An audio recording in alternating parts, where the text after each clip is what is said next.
în contact cu lucrarea pe el am intrat în 2014, când am fost la conferința națională de la Constanța.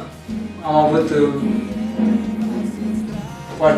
una dintre cele mai frumoase conferințe la care am fost. Mi-a plăcut la această conferință mesajul pe care l-am ascultat. Fiecare predicator a avut un mesaj care s-a potrivit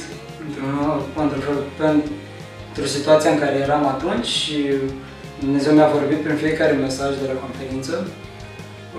Apoi mi-a plăcut închinarea și pentru cineva care este implicat în închinare este o dorință mare să vezi mulți tineri închinându-se, poate sute de tineri, și asta a fost ceva copleșitor pentru mine.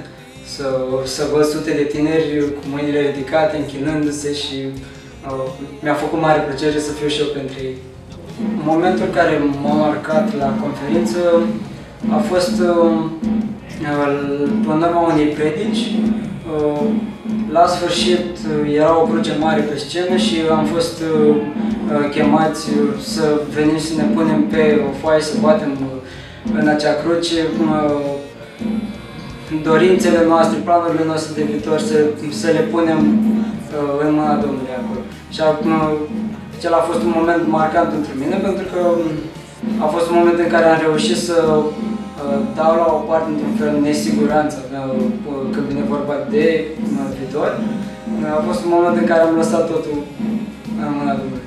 Pentru mine, lucrarea pe el a însemnat o ocazie de a cunoaște mulți tineri din alte părți ale țării. A fost o ocazie mare de rededicare și a fost ceva ce am învățat, și anume să pun în practică ceea ce ascult. Legat de ultima conferință, la sfârșitul acesteia am ieșit în oraș, toți tinerii, să vorbim despre Dumnezeu și să vorbim cu oamenii pe stradă, prin Constanța, și a fost un lucru pe care l-am învățat, că ceea ce ascult să pun imediat în practică și să vorbesc cu oameni. Și asta a rămas. Să cadă ploaia ta.